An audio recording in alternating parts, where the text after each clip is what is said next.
I'm somewhat unorthodox amongst Egyptologists in that I very strongly feel that ancient Egypt is an African civilization fundamentally different from Near Eastern civilizations. And you can really see it if you look at the institution of kingship, the symbols, and especially coming out of a deep past during the Neolithic. There are many great stories that contemporary historians have left us from the turn of the first millennia. These stories often omit the deeds of the Africans, especially the Nubians. In an epic power struggle between Rome and Nubia, a young queen came of age to not only challenge Rome, but succeed where even the great Hannibal had failed. Whereas Hannibal was and still is celebrated as one of the greatest generals in history, Queen Amanirenas single-handedly took on the most successful of Roman emperors, and in the process set the conditions that protected the interior of the continent for the following centuries. This is the Without History channel. Through peer review research and historical facts, we debunk the myths of non-existent or misattributed African ancient past. Today, we will relive the story of one of the best generals in human history. The story of how one young African queen reformed her army and tactically outmaneuvered the mighty Rome, and in so doing gave us an indication of how powerful ancient civilizations deeper in the continent were back in the 1st century BC. Augustus, the first ever emperor of Rome, is most famous for the countless military successes he achieved during his long and tyrannical tenure. Yet, in 21 BC, at the height of his power, he was completely embarrassed by the most unlikely of leaders. Thanks to her efforts, Augustus, the self-proclaimed son of God, was forced to surrender and accept every one of her demands. She was said to be strong, beautiful, and courageous. But it is her incredible tactical acumen on the battlefield that caused the Roman emperor to fear her, and they had good reasons to be afraid. Because what Queen Amanirenas did shaped the region and possibly the rest of Africa for centuries to come. And it is the evidence left by her deeds that John Garstand and Gerge Reisner, his protege, discovered when they excavated the ruins of Meroe and Lower Nubia. Governing alongside her husband, King Hetepheres I, Queen Amanirenas' domain was rich beyond imagination, possessing vast quantities of gold, iron, and ivory. The wealth of this obscure realm, located at the fringes of the known world, was something that Augustus was very aware of. Following his triumph against Cleopatra and arch-rival Mark Antony in 30 BC in neighboring Egypt, the Romans were no doubt curious to see and to pillage the fabled palace of Queen Amanirenas, which reportedly had brick-vaulted rooms adorned with enormous blocks of pure gold and ivory. In fact, it would take only a year for the new overlords of Egypt to extend their campaigns south towards the Kush. In 1910, the famous archaeologist John Garstand undertook extensive excavations of the Temple of Meroe in the Kingdom of Kush. During the dig, they were shocked to discover a relic that showed how powerful this kingdom was. It was none other than the head of Augustus, the Emperor of Rome, and it was buried beneath the steps of the palace. This means that everyone who wanted to get to the palace would need to step on the head of Augustus.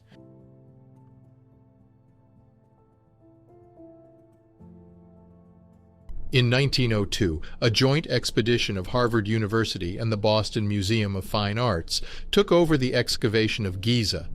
For 23 years, they methodically cleared and documented the area. On March 9, 1925, while the leader of the expedition, Gerge Reisner, was back in the USA, the staff photographer noticed a patch of plaster where he was expecting limestone.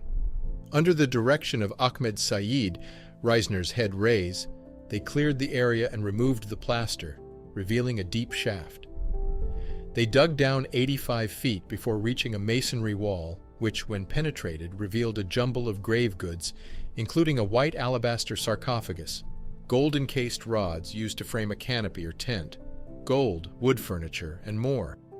Using binoculars and mirrors, Battiscombe Gunn reported that he saw an inscription identifying Sneferu.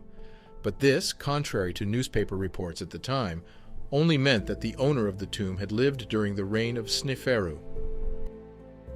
Reisner concluded that this represented a secret reburial, possibly because robbers had gotten into the original tomb.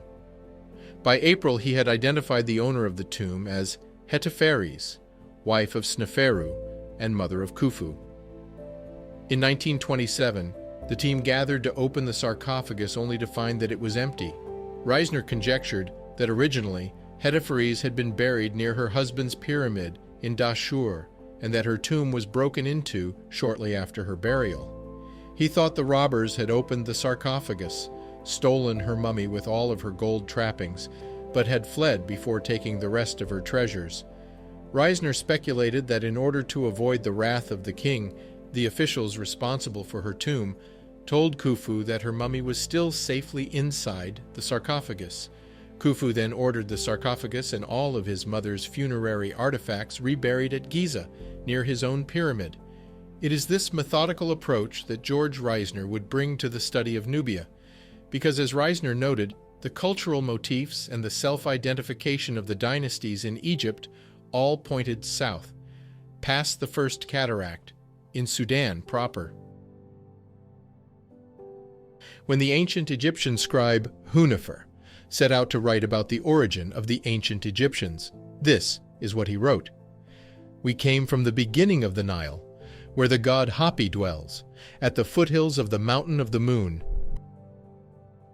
There were tens of thousands of finds, including magnificent royal statues of King Menkaure at Giza, and even a solution to the mystery of the Great Sphinx, like this magnificent table engraved with prayers by the king for his late mum. But funding was always tied up at the Harvard Camp dig house behind the pyramids, so Reisner gladly accepted the Egyptian government's offer to survey cemeteries of ancient Nubia, modern Sudan, south of the First Cataract, or Rapids, an area soon to be flooded due to the raising of the Aswan Dam.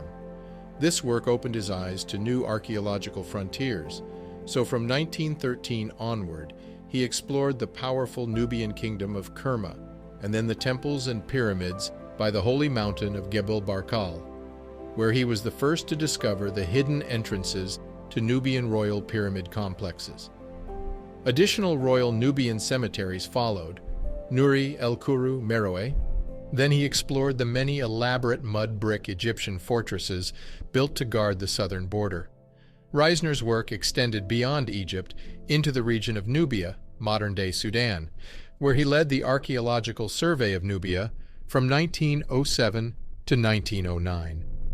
This survey aimed to document and rescue artifacts from areas that would be flooded by the construction of the Aswan Low Dam.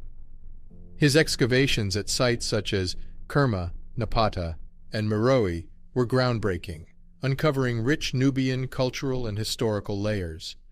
Although Reisner personally excavated countless sites in Egypt and Nubia, he still did not attribute these great civilizations to the Africans, supposing that these were an inexistent white or Libyan race. And by Libyan he means Levantine and not the historical black Libyans. Anything except from the black African phenotypes that were depicted all over the artifact he found in Egypt and Nubia may be a sign of the times, but it is from experts like these and their views that the population takes its cues. Geographically speaking, the Nile starts narrow and winding, slowly but calmly finding its way over hard rock, forming a series of cataracts. These cataracts break the flow of the river, creating natural barriers that would shape the course of history.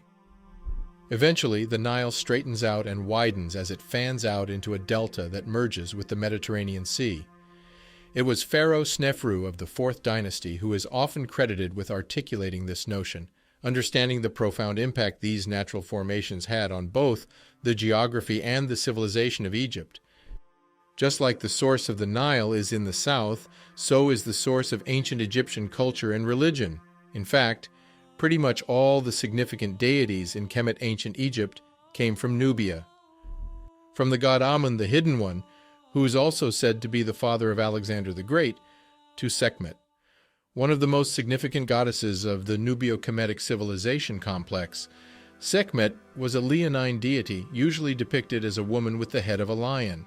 Originally called goddess Menhit in Nubia, her name means powerful and is usually interpreted as the female powerful one. She, like many other goddesses in ancient Egypt, came from Kemet, so whereas the Nile River was previously perceived as separating Nubia and ancient Egypt because of the cataracts, it is now understood that the Nile was in fact a highway that was very often utilized both ways by both Nubians and Egyptians, and they traded often together. The differences between these various stretches of the river had huge implications for the early civilizations that sprouted along its banks. In Lower Egypt, for instance, the river routinely overflows into a wide floodplain, making irrigation easy and turning the land into fertile grounds for agriculture. This natural irrigation supercharged agriculture and trade, propelling Egypt's first dynasties to great heights. In contrast, Upper Egypt and regions beyond the First Cataract faced more challenging conditions. The river here was narrower, with a much reduced or non-existent floodplain. The winds blew less favorably, and the presence of rapids and waterfalls made continuous waterborne travel difficult. This reduced the potential for agriculture and trade, creating a natural division between the lands of the north and south. In fact, the Kemetu, the ancient Egyptians, had an opposing cardinal orientation compared to us. Their north is our south. Their north is where they came from. Their north is where the river Nile begins, where their gods live. And their south is where the foreigner lives. And to defend the center of their culture, the people of the Nubio-Kemetic center, the people of Nubia, developed arguably one of the longest-lived and most effective military expertise. And they became so good at it that they were named after it. It was called Tasseti.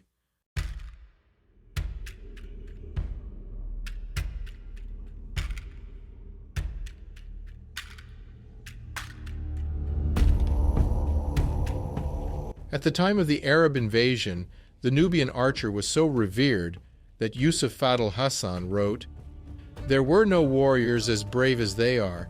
I saw one of them asking a Muslim, in which part of your body do you want me to put my arrow?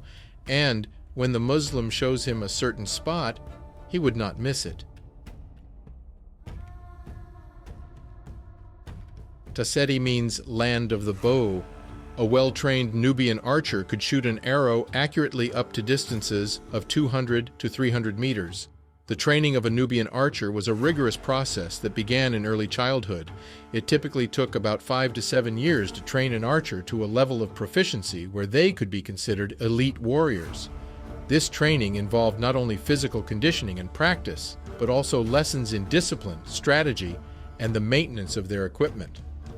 Nubian archers were not only formidable warriors, but also skilled hunters. Their proficiency with the bow was honed through hunting large game, which also provided them with valuable tactical experience for the battlefield. They also had a very particular way of holding multiple arrows in one hand, allowing for rapid fire. Modern archery experts have tried this technique and have found it to be particularly effective with a little bit of practice.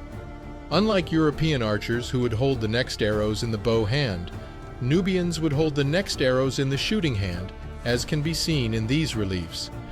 Many Nubian archers adorned their bodies with tattoos and body paint, which were believed to provide spiritual protection and signify their prowess as warriors.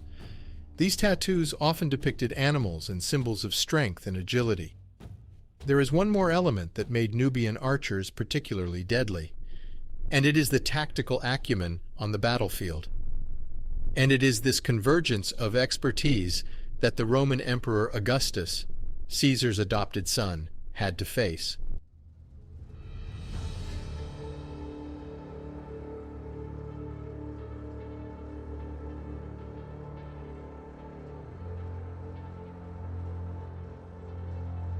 In the 8th century BC, when the Nubian king Paya took his army to the north to liberate Egypt from the Libyans, the population in Kemet saw him as the one who came to restore Egyptian culture and religion. This is important because it means that the two cultures were so similar that the local population in Egypt did not see King Pi as a foreigner, neither phenotypically or culturally. In the accounts left by King Pi himself of the liberation of Egypt, he writes, quote, "Then His Majesty raged because of it like a panther. Have they allowed a remnant to remain among the troops of Lower Egypt, so as to let go an escapee among them to relate his campaign, not killing them to exterminate the last of them? As I live, as Re loves me, as my father Amen favors me, I shall go northward myself, that I might overturn what he has done, that I might cause that he retreat from fighting for the course of eternity." End quote. And free the north he did. And he writes, quote, "They then went sailing northward, and they arrived at Thebes. They did exactly as His Majesty had said. They then went sailing northward on the river, finding that numerous ships had come southward with soldiers, sailors, and troops of every valiant warrior of Lower Egypt, equipped with weapons of warfare to fight against the army of His Majesty. Then a great slaughter was made among them, in incalculable numbers. Their army and their ships were captured and brought away as captives to the place where His Majesty was. They then advanced to the frontier of Heracleopolis, announcing battle." End quote. And so it went, that multiple times in its history, Egypt was freed by Nubia or Upper Egypt. For instance, in the 1900s BC, Middle Kingdom Egypt extended its boundary south to the Second Cataract to establish new trading outposts and mining operations. We hear of many border wars and raids during this era, while also seeing a substantial uptick in the development of heavily fortified towns along the contested frontier. Later in the 1500s BC, the unparalleled supremacy of New Kingdom Egypt would see it push all the way to the Fourth Cataract, swallowing virtually the whole of the Kingdom of Kerma, but leaving much of the heartland regions further south untouched. During these key centuries of direct pharaonic rule, new cities and temples were built, while the local ruling class adopted many aspects of Egyptian culture, including their architecture, religion, language, and writing. These back-and-forth cross-occupation of Egypt and Nubia served as a resync of the civilization ties that have existed between the two lands for eons. Following the fall of the New Kingdom, though, Nubian rulers would return to the helm as the Kingdom of Kush centered around Napata. Its kings slowly gained wealth and power and came to see themselves as the true guardians of the Egyptian legacy. Thus, when the northern pharaohs once again fell into a state of collapse, the kings of Kush pushed north. They first solidified their hold on Lower Nubia before taking Upper Egypt and eventually challenging the princes of Lower Egypt. Finally, following the hard campaigning of King Pi, the entirety of Egypt would once again be freed by the Nubians, forging one of the largest territorial powers of its day. Yet, as we have seen, they were not seen as some occupying force of alien outsiders. The ways of the Nubian rulers were quite familiar to the Egyptians, and the heirs of King Pi ruled as the official 25th dynasty. As a testament to their legitimacy, they wore the traditional double crown of Upper and Lower Egypt, worshipped Egyptian gods, had their names inscribed in the official records and temples, and by most accounts were seen as fair, benevolent rulers who did much for the people. When they retreated back to their homeland after the foreign invasion, the Nubian rebuilt their capital in a slightly different environment than before. The lands around Meroe were far from the lush floodplains of the Nile, but that did not doom them. Agriculture here instead drew life from tropical rainfall. Productive farming could, therefore, still take place but required new practices and the use of more sophisticated tools. At the same time, there were also plentiful lands to graze vast herds of cattle, while rich mineral deposits made for the lucrative extraction of copper, iron, and gold. Meanwhile, the adoption of dromedaries vastly expanded trade routes through the region, while merchants increasingly tapped into the shipping lanes along the Red Sea. The Kingdom of Kush was thriving. and this is best illustrated by the following. When the Achaemenid Empire conquered Egypt in the 520 SBC, Cambyses would send spies to assess the strength of the southern lands. Herodotus reports that when the king of Kush discovered these men, he replied by sending back a bow with a simple message, "When the Persians can draw a bow of this greatness as I do, only then should they bring overwhelming odds to attack the long-lived Ethiopians. But till then, they should thank the gods for not giving the sons of the Ethiopians a willingness to win more territory than they currently have." Apparently, this enraged Cambyses, who sent a force of over 50,000 to confront them. However, his campaign would ultimately end in disaster when supplies ran out and a huge contingent of the army was swallowed in a sandstorm.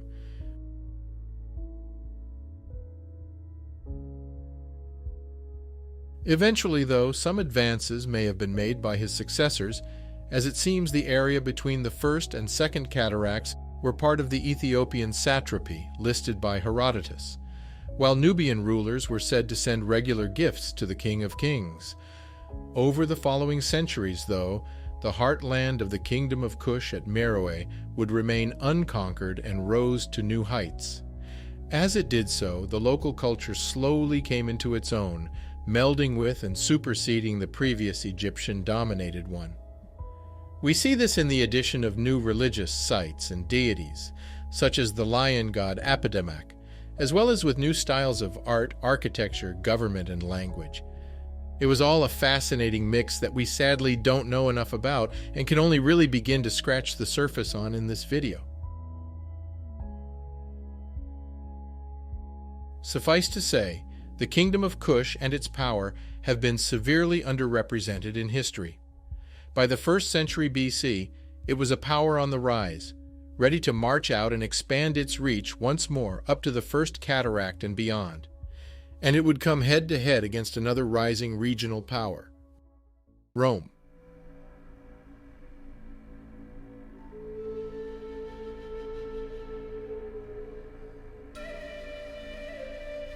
By the 1st century BC, Rome had invaded Egypt in the political and civil mayhem that ensued after the death of Caesar and after Pompey fled to Egypt. Mark Antony had aligned himself with the last of the Greek Ptolemy. The Ptolemaic dynasty had been established a few centuries before when Alexander had invaded ancient Egypt. The descendant of this Greek general was none other than Queen Cleopatra. To be clear, she was not a native of Africa. One should also note that ancient Egypt as we knew it, the 3,000-year-old civilization that had started in Upper Egypt, was now over. However, the fertile banks of the Nile had now become the food source for the growing Roman Empire, and Mark Antony's plan was to choke Rome by controlling the grain. Octavian now had two reasons to attack Egypt. One was to avenge his adopted father Caesar, and the other was to secure the food production line of his empire. So, when the pair lost the Battle of Actium in 31 BC against Octavian, they de facto ceded control of Egypt to the Roman Emperor Octavian. Soon, prefects Cornelius Gallus and Anelius Gallus would extend Roman Egypt to the First Cataract while exporting many of the treasures and wealth from Egypt to Rome. Even obelisks were taken out of ancient Egypt and put on display in Rome. This happened from the lower Nile all the way to the First Cataract. Gaius Cornelius Gallus, the first governor of Augustan Egypt, would make the first Roman incursions into the shadowy northern Kushite frontier. After subduing a revolt in the south of Egypt, he audaciously crossed the border to lay claim to the Kushite island of Philae, situated in Lower Nubia. With Queen Amanirenas too weak to mount a counterattack, she was forced to concede her territory and accept the authority of the local lord who had been chosen to look after Roman interests in the region. But the queen's capitulation was also an astute political move, giving her enough time to prepare a solid defense and eventually an attack of her own.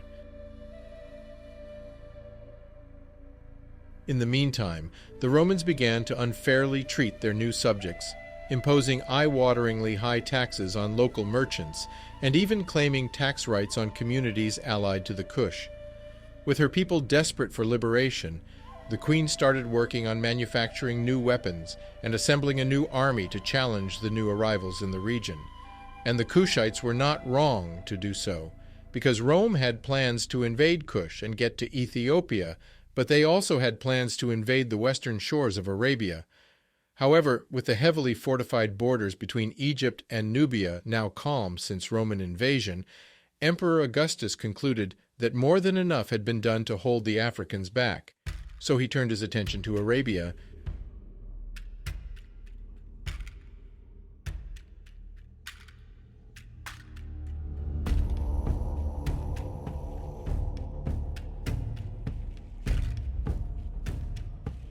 Rome took its garrison of 10,000 soldiers out of southern Egypt and sailed across the Red Sea to launch its campaign against Arabia.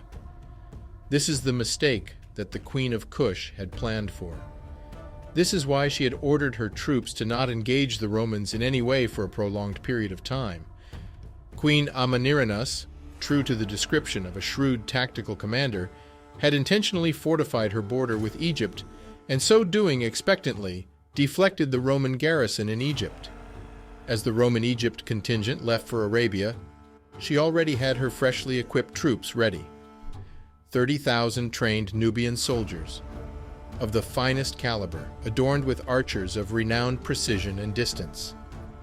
The queen had been born between 60 and 40 BCE. From a young age, she had been trained in military martial skills, which were integral to Kushite society.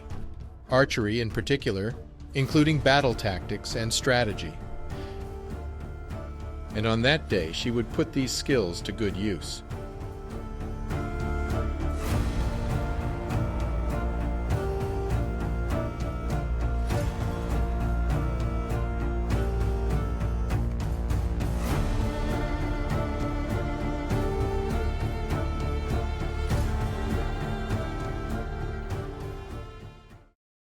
With a reduced force in Egypt due to their Arabian campaign, Amanirenas launched a surprise attack in 25 BC on the Roman towns in the region of Aswan.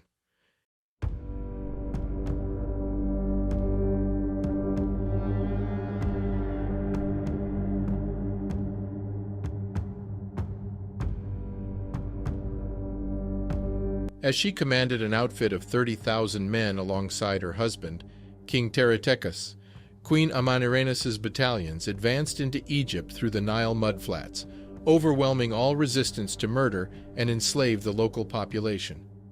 Within a short space of time, the queen had taken the entire region of TRUE Annunaki, an area that was 200 square miles big. She not only retook Philae, but plundered and terrorized the cities of Siene and Elephantine, destroying and defacing the images of Augustus wherever she went. After sacking the city, she took many of the men prisoners and acquired a lot of loot. There is one item, however, that she was particularly happy to have captured, and that's the head of Roman Emperor Augustus, a statue of the head of the ruler that she took back to her capital, Meroe. To send a message to Rome, she had the statue buried under the steps of her palace, meaning that anyone that wanted to come see the queen would have to step over the head of the Roman emperor first. The head remained there for centuries, until archaeologist John Garstand discovered it in 1019. Yes, that same John Garstand who was the mentor of George Reisner. Adding insult to injury, the Romans' envoys soon found out that the Kushites were led by a woman. This utterly confused them to the point that they thought that they must have been some faraway male leader at the helm of this army that was invading Roman Egypt. Rome could not accept such a defeat and quickly changed prefect. The new prefect, Gaius Petronius, wasted no time raising a new army with 10,000 foot soldiers and 800 horsemen. The counterattack was swift, and the better-equipped Romans pushed back the Nubians out of the southern borders of Roman Egypt that they had invaded a year before.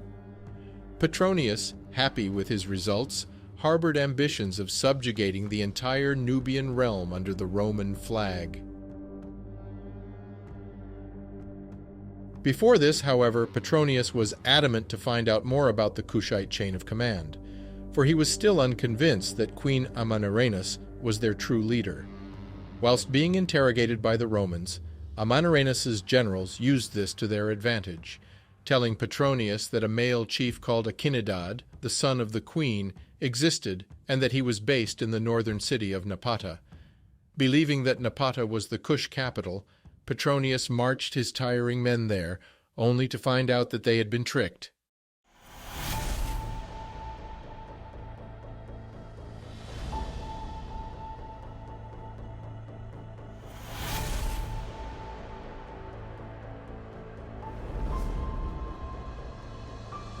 Napata was nothing like the illustrious citadel described by the Kushite generals. It had long been deserted. He learned that the real Kush center was, in fact, 330 miles south. In his anger, Petronius enslaved the local population and considered his next move. Finding himself 570 miles from the nearest Roman settlement, which was almost as long as the whole length of Egypt, he decided it was best for his weary and spent legions to return back home. And here we see again the strategic genius of the queen. It is one thing to win a battle, but it is another thing entirely to lose a battle and give your opponent a false sense of confidence, only to lure him into unwelcoming terrain, into a trap proper. A trap made of extreme heat, foreign natural threats, scorpions, mosquitoes, and hippos, and then to have to deal with the scorching heat made worse by metallic Roman body armor.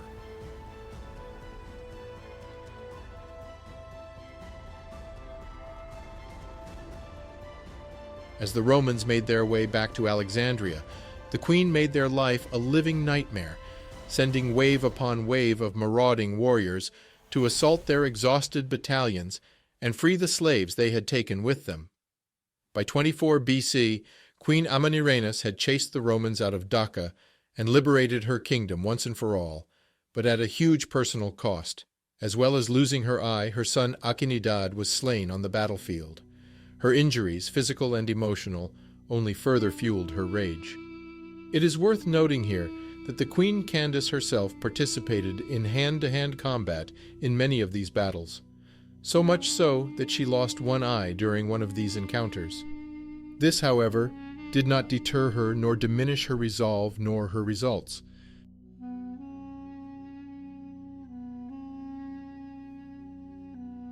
Yet while Petronius may have recovered Roman honor with this expedition, he had done little to actually weaken the strength of the Kushites, whose lands around Meroe remained untouched.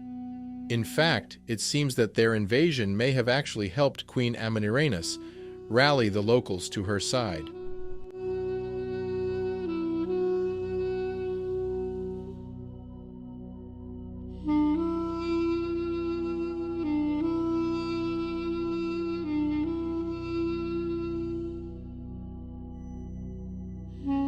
When the Romans, broken and bedraggled, finally reached the frontier, the queen did not stop, and over the next 2 years, Roman Egypt itself would be blighted by constant Kushite raids. In 22 BC, the unrelenting queen sent another army to annihilate the Roman occupiers who were now stationed at the border town of Primus. Their stronghold being located on the top of a hill, they suddenly found themselves surrounded on all sides by Kushite hordes. Soon after, Queen Amanirenas now marched back with a new force of many thousands of men to re-establish control of the lands to the north. Word got back to Petronius of her advance, and a race was underway for the fortress of Premnis. As history would have it, the Romans got there first, but as you will see, this wasn't such a bad outcome. Their stronghold being located on the top of a hill, they suddenly found themselves surrounded on all sides by Kushite armies. New troops reinforced the garrison and set about bolstering its fortifications. Their position proved strong enough to warrant a prolonged standoff, with the Romans blockaded. In the stalemate, Petronius suggested the queen air her grievances to Augustus himself, who at that very moment was preparing for an assault on Syria on the Greek island of Samos. After years of non-stop combat, the burnt-out Egyptian prefect was ready to broker peace by any means necessary. The Kushites responded. When Petronius offered to escort them to Samos, they accepted, sending envoys in place of their queen, for the acclaimed Augustus was not worthy of her presence. At the Treaty of Samos in 21 BC, Kushite ambassadors presented Augustus with a quiver of golden arrows and a stern message from their queen that read, "If you want peace, they are a token of her warmth and friendship. If you want war, you will need them."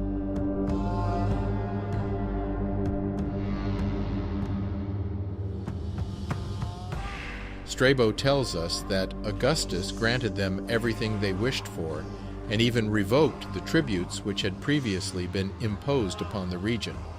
These were extremely favorable terms, but why would Rome offer them? Well, it seems that some of this had to do with short-term considerations by Augustus, who wished to conclude peace while otherwise dealing with a delicate situation in neighboring Parthia. There were also more long-term considerations where Rome realized it would have quite a difficult time exerting control beyond the First Cataract, and given the strength and resolve, and given that Rome could not subdue them, they could prove to be a worthy ally in the region rather than being a constant threat. It is all these calculations that the queen had taken into consideration when deciding not to attack the Roman fort, calculations that would enable the safeguard of her border beyond the First Cataract, a border that the true ancient Egyptians had crossed centuries ago, when the Persians and the Greeks after them had come to occupy Kemet. That cataract now served as a veritable gatekeeper of the inner continent.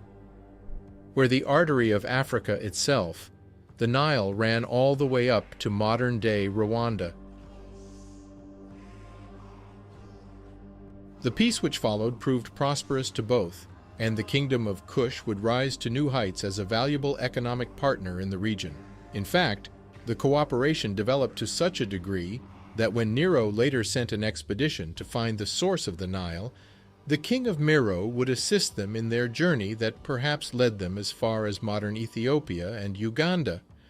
We tend to forget how incredibly similar ancient Egypt and ancient Nubia were, far closer than Rome and ancient Greece ever were, so if we speak of Greco-Roman civilization, then it is more appropriate to call Egypt and Nubia the Nubio-Kemetic civilization complex.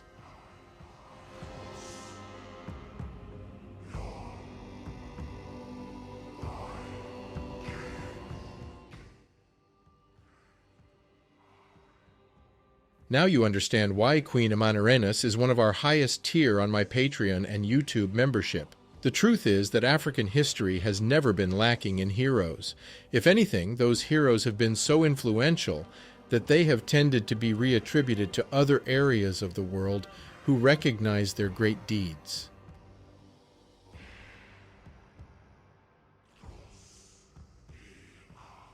From Hannibal to Hatshepsut to Sundiata Keita to Shaka to Toussaint Louverture, Africans have always been achievers, whether male or female, or even missing one eye. We all have Amanirenas' spirit in our hearts.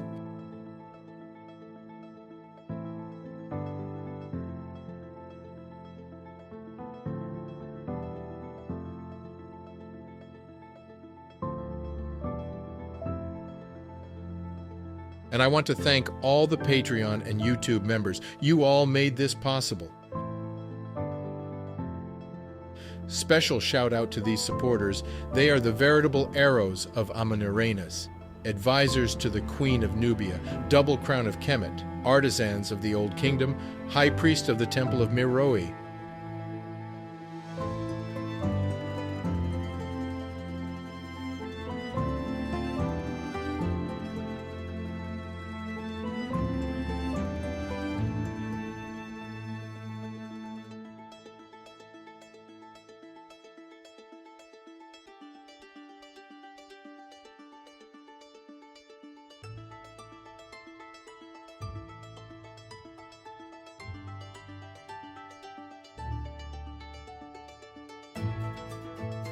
If you enjoyed this, make sure to like and leave a comment. It really goes a long way to support the channel.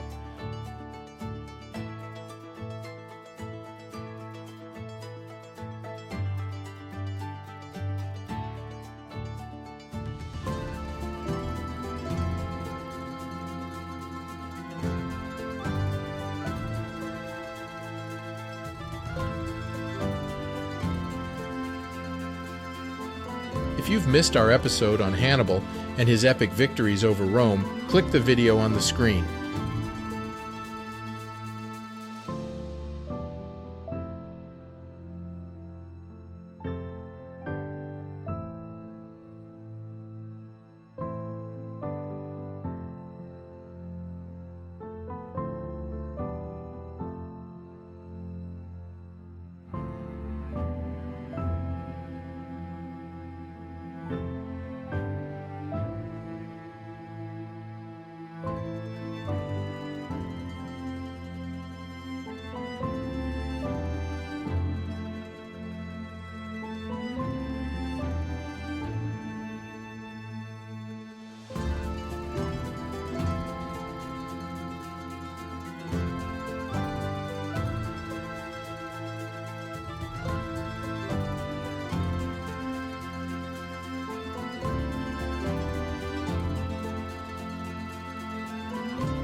Join us and see how those who are said to be without history birthed civilization itself.